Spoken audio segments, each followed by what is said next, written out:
మిత్రులందరికీ good evening. So ఈ వీడియోలో మనం ఒక స్ట్రాటజీ అనేది యాక్చువల్గా ఉంది. కొటాక్ మార్కెట్లో పడిపోవడం జరిగింది కదా, దాంట్లో కొంతమంది ఫ్యూచర్ బై చేసి పుట్స్ కూడా బై చేసినట్టు కనిపిస్తుంది. దాని గురించి మనం డిస్కస్ చేద్దాం. సో ఒకవేళ మీరు కన్నా యాక్టివ్ ట్రేడర్స్ అయితే మన ఛానల్ని తప్పకుండా ఫాలో అవ్వండి.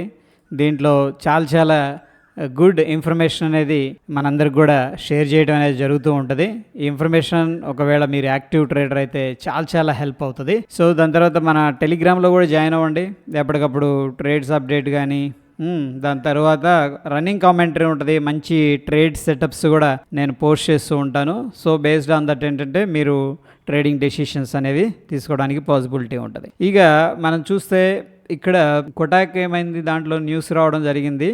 అండ్ మరోవర్ ఏంటంటే ఇక్కడ మనం షేర్ చేస్తున్న ప్రైస్ యాక్షన్ తెలుగు అనే టెలిగ్రామ్ ఛానల్లో ఈ పీడిఎఫ్ ఏదైతే ఉందో అవి డౌన్లోడ్ చేసుకొని తప్పనిసరిగా చదవండి. చాలా హెల్ప్ అవుతాయి మీరు ఫండమెంటల్ ఇన్వెస్టర్గా ఎదగడానికి.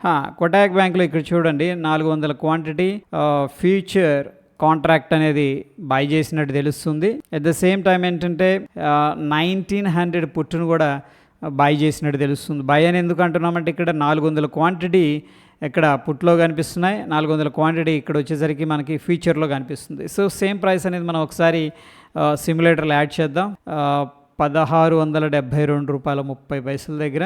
సో కొటాక్ దీంట్లో ఏంటంటే కొటాక్ డ్రాప్ అయింది, వ్యూ వచ్చేసరికి బుల్లిష్ అనమాట. కొటాక్ మహీంద్రా అనేది డ్రాప్ అయింది కాబట్టి మళ్ళీ బౌన్స్ అవుతుంది, మంచి ఫండమెంటల్ ఉన్న స్టాక్ అని చెప్పేసి దాన్ని లాంగ్గా హోల్డ్ చేద్దామని ఉద్దేశం ఏంటంటే బై చేయడం అనేది జరిగింది. సో దాని తర్వాత ఆప్షన్స్లో 1900 పుట్టు ఓకే 233 దగ్గర బాగా చేసినట్టు తెలుస్తుంది. 1900 మై గాడ్ ఓకే ఎనీహౌ ఇది పుట్టు బై చేసినట్టు తెలుస్తుంది. సో ఇక్కడ ప్రైస్ వచ్చేసరికి మనకి ఫ్యూచర్ ప్రైస్ 1672 రూపాయల 30 పైసలు, 1672 రూపాయల 30 పైసల దగ్గర బై చేశారు. అండ్ పుట్ వచ్చేసరికి 233 దగ్గర బై చేసినట్టు తెలుస్తుంది. రైట్. సో దీంట్లో మ్యాక్స్ లాస్ వచ్చేసరికి ఈ స్ట్రాటజీలో బ్యూటీ ఏంటంటే 2120 and max profit unlimited. So చాలామంది ఏంటంటే ఇక్కడ అన్లిమిటెడ్ ప్రాఫిట్ ఉంది, ఓన్లీ లాస్ 2120 కనిపిస్తుంది కాబట్టి దీంట్లో బై చేసినట్టు తెలుస్తుంది. That is okay. But see ఇక్కడ ఇంపార్టెంట్ ఫ్యాక్టర్ ఏంటంటే మనం అండర్స్టాండ్ చేసుకోవాల్సింది, మార్కెట్ ఇక్కడ నుంచి కూడా ఫర్ ఎగ్జాంపుల్ 1% పెరిగింది అనుకోండి. ఓకే 1% పెరిగినా స్టిల్ లాస్లోనే ఉంటుంది. ఇది కూడా వెరీ ఇంపార్టెంట్. ఇక్కడే స్టాక్ ఏంటి 1% పెరిగింది. సో 1.5%, 2%, 2.5%, 3% అనేది పెరిగితే కానీ ఇదేంటంటే ప్రాఫిట్లోకి రావట్లేదు అనమాట ఈ యొక్క పర్టికులర్ స్టాక్ అనేది. ఓకే రీసెట్ చేద్దాం ఒకసారి. అండ్ ఆఫ్ కోర్స్ ఏంటంటే ఇక్కడ లాస్ అయితే లిమిటెడ్గా అనిపిస్తుంది. ఒకసారి నేనేం చేస్తున్నానంటే దీన్ని వేరే స్ట్రాటజీ అనేది డిప్లాయ్ చేస్తున్నాను. ఇంత కష్టపడే బదులు మన సింపుల్ స్ట్రాటజీ అనేది మనం డిప్లాయ్ చేసుకోవచ్చు. ఇక్కడ చూడండి కొటాక్ మహీంద్రా 1900 పుట్ ఏదైతే ఉందో ఇక్కడ డైరెక్ట్గా కాల్ అనేది బై చేసుకుంటే కూడా మనకి సరిపోతుంది అనమాట. ఓకే సో చూడండి ఇక్కడ స్ట్రాటజీ అనేది డిప్లాయ్ చేయటం వల్ల ఏం జరిగింది, ఫ్యూచర్ బై చేశారు, దాని తర్వాత పుట్ అనేది బై చేశారు. వెరీ గుడ్, బాగుంది. ఈ స్ట్రాటజీలో మ్యాక్స్ లాస్ వచ్చేసరికి 2120 కనిపిస్తుంది. బట్ ఇంపార్టెంట్ ఫ్యాక్టర్ ఏంటంటే ప్రాఫిట్ ఆఫ్ ప్రాబిలిటీ చాలా తక్కువ కనిపిస్తుంది. ఈ స్ట్రాటజీలో 5% కనిపిస్తుంది. అండ్ ఈ యొక్క పర్టికులర్ స్ట్రాటజీ అనేది డిప్లాయ్ చేయటానికి 1,16,000 రూపాయలు అనేది అవసరం అవుతుంది. ఇవన్నీ బాగానే ఉన్నాయి. Okay and break even point అనేది మనం చూసుకున్నట్టయితే సో ఇక్కడ ఇంపార్టెంట్ పాయింట్ ఏమనుకున్నామంటే బ్రేక్ ఈవెన్ పాయింట్ 18.5% స్టాక్ అనేది రైజ్ అయితే కానీ దీంట్లో ప్రాఫిట్ అనేది రాదనమాట. ఎంత ఇగ్నోరెన్స్ అంటే అంత ఇగ్నోరెన్స్ అని చెప్పేసి చెప్పుకోండి. ఈ స్ట్రాటజీలో రియాలిటీ ఏంటంటే ఇంట్రాడేలో ఏదైనా మూవ్ అయితే అది కూడా మనకి ఎక్కడి నుంచి దగ్గర 2% పైన ఇంట్రాడేలో మూవ్ అయిందనుకోండి, 2% పైన మూవ్ అయితే 2.5%, 3% మూవ్ అయితే కానీ ఇంట్రాడేలో ఏంటంటే ప్రాఫిట్ అనేది రాదు ఈ యొక్క పర్టికులర్ స్ట్రాటజీలో. ఒకసారి రీసెట్ చేస్తున్నాను. ఒకవేళ ఈ యొక్క ఏదైతే స్ట్రాటజీ ఉందో దీన్ని కానీ ఎక్స్పైరీ దాకా హోల్డ్ చేస్తే మనకి 18.5% రైజ్ అవ్వాలి అప్ సైడ్. అప్పుడు మాత్రమే మనకేంటంటే బ్రేక్ ఈవెన్ దాటి పైకి వెళ్తే కానీ మనకు ప్రాఫిట్ రాదండి. ఇన్స్టెడ్ ఇక్కడ చూడండి సింపుల్ కాల్ ఆప్షన్ మనం ఎక్సర్సైజ్ చేసామంటే దీంట్లో సేమ్ అనమాట 18.3%. ఈ కేసులో ఏం జరిగింది, ఫ్యూచర్ బై చేసి మళ్ళీ పుట్ బై చేయడం వల్ల 18.5% బ్రేక్ ఈవెన్ పాయింట్ ఉంటే సింపుల్ కాల్ ఆప్షన్ కనుక బై చేసుకుంటే 1900 కాల్ ఆప్షను 18.3% దాటితే ప్రాఫిట్ రావడం స్టార్ట్ అవుతుంది. అండ్ ఇంట్రాడేలో చూద్దాం, దాంట్లో మనకు దగ్గర దగ్గర 3% అంతేనా. ఈ కేసులో ఒకసారి రీసెట్ చేసి చూద్దాం. ఇంట్రాడేలో ప్రాఫిట్ ఇక్కడ కనిపిస్తుంది, బ్లూ లైను ఇంట్రాడే అనమాట, అది మనకు తెలుస్తుంది. ఓకే, దగ్గర దగ్గర 3% దగ్గర చూపిస్తుంది, చూద్దాం.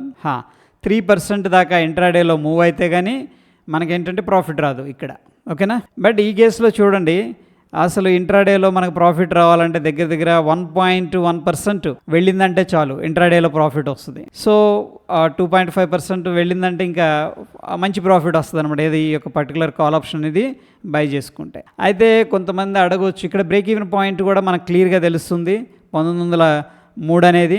ఇక్కడ బ్రేక్ ఈవెన్ పాయింట్ వచ్చేసరికి మనకి 1905 అనేది కనిపిస్తుంది. యాజ్ కంపేర్ టు ఏంటంటే దీంతో పోలిస్తే ఏది ఫ్యూచర్ బై చేసి పుట్టు బై చేసే దానితో పోలిస్తే ఇదే బెటర్గా కనిపిస్తుంది, డైరెక్ట్ నేకుడ్ కాల్ ఆప్షన్.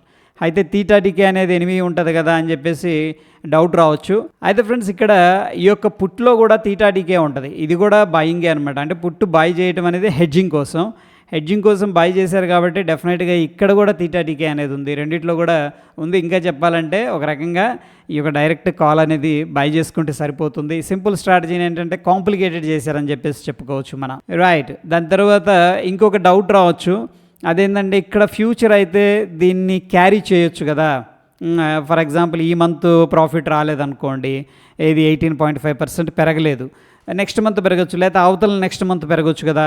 ఈ కరెంట్ ఉన్న కాంట్రాక్ట్ని ఎగ్జిట్ అయ్యి నెక్స్ట్ కాంట్రాక్ట్స్ బై చేసుకోవచ్చు కదా అని చెప్పేసి కొంతమంది అనవచ్చు అనమాట. సేమ్ ఇక్కడ మంత్ ఎండింగ్కి ఫర్ ఎగ్జాంపుల్ ఈ ఆప్షన్ని క్యారీ చేస్తూ ఉన్నాం, ఇది 1900 కాల్ ఆప్షన్ని, ప్రాఫిట్ రాలేదనుకోండి, దీని లాస్ట్ డేలో ఎగ్జిట్ అయిపోయి నెక్స్ట్ మంత్ వెళ్ళేసి కాల్ అనేది మళ్ళీ బై చేసుకోవచ్చు, అక్కడ కూడా సేమ్ అనమాట. ఓకే, సో ఇక్కడ ఏదైతే ఫ్యూచర్ని బై చేసి క్యారీ చేస్తే ప్రాఫిట్ వస్తుందని కాన్సెప్ట్ ఉందో, అండ్ పుట్టుని బై చేస్తే హెడ్జింగ్ అని ఉంటుందని కాన్సెప్ట్ ఉందో, అదే కాన్సెప్ట్ ఇక్కడ సింపుల్గా డైరెక్ట్గా మనం ఈ మంత్ రాలేదనుకోండి, స్మాల్ లాస్ బుక్ చేసుకొని, మ్యాక్స్ లాస్ ఎంత ఉంది ఇక్కడ 1280 రూపాయలు ఉంది, అది బుక్ చేసుకొని నెక్స్ట్ మంత్ కాంట్రాక్ట్ అనేది మళ్ళీ బై చేసుకోవచ్చు కదా. సో ఈ విధంగా ఏంటంటే సింపుల్ స్ట్రాటజీని ఒక్కోసారి కాంప్లికేటెడ్గా చేస్తూ ఉంటాం. ఓకే, దట్స్ నాట్ ఫెయిర్ అనమాట. అందుకోసం ఇక్కడ మనం ఫస్ట్ ఆఫ్ ఆల్ చూడాల్సింది ఏంటంటే ప్రాఫిట్ ప్రాబబిలిటీ. ఇక్కడ డైరెక్ట్ కాల్ ఆప్షన్ బై చేసిన ప్రాఫిట్ ప్రాబబిలిటీ 5% చూపిస్తుంది. అండ్ ఇక్కడ కూడా ఏది ఫ్యూచర్ బై చేసాం, మళ్ళీ పుట్టుని హెడ్జింగ్ కోసం బై చేసాం, ప్రాఫిట్ ఆఫ్ ప్రాబబిలిటీ 5% చూపిస్తుంది. ఈవెన్ బ్రేక్ ఈవెన్ నేక్డ్గా కాల్ ఆప్షన్ బై చేస్తేనే బెటర్గా ఉంది. అండ్ ఇంట్రాడేలో ప్రాఫిట్ రావడానికి ఎక్కువగా నేక్డ్గా కాల్ ఆప్షన్ బై చేస్తేనే ఎక్కువ ప్రాబిలిటీ అనేది కనిపిస్తుంది మనకి, అంటే తక్కువ బ్రేక్ ఈవెన్ అనమాట. అంటే 1.21% దాటిందంటే మనకు ప్రాఫిట్ స్టార్ట్ అయిపోతుంది.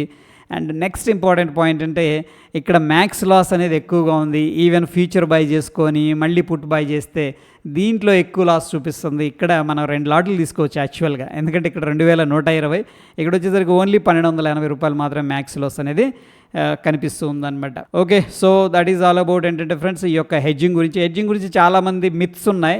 సో అందుకని ఒక మిత్రుడు అడిగారనమాట, ఎలా వెళ్తే ఏంటి బెనిఫిట్ అని చెప్పేసి, దీని గురించి కొంచెం క్లారిటీగా వీడియో చేస్తే బాగుంటుంది మన తెలుగు మిత్రుల కోసం అని చెప్పేసి వీడియో చేయడం జరిగింది. హోప్ వీడియో హెల్ప్ అయిందని చెప్పేసి అనుకుంటున్నాను.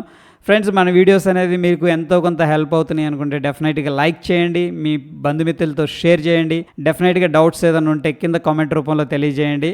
అండ్ మోరోవర్ ఏంటంటే ఈ 2 స్ట్రాటజీల్లో మీరు అబ్జర్వ్ చేశారు కదా, ఈ యొక్క బ్రేక్ ఈవెన్ పాయింట్ చూడండి ఎంత మనకి ఈజీగా చెప్తుంది, ఏ పాయింట్ దాటితే మనకి ప్రాఫిట్ అనేది వస్తుంది, ఏ పాయింట్ దాటాలుంది. అండ్ ఇంట్రాడేలో బ్లూ లైన్ ఉంది కదా, దీన్ని మీరు కనుక చెక్ చేసుకున్నారంటే మీకే తెలిసిపోతుంది అనమాట. ఓకే, సో అది ఫ్రెండ్స్, మరొక ఎపిసోడ్లో మళ్ళీ కలుసుకుందాం. Stay tune. ధన్యవాదాలు.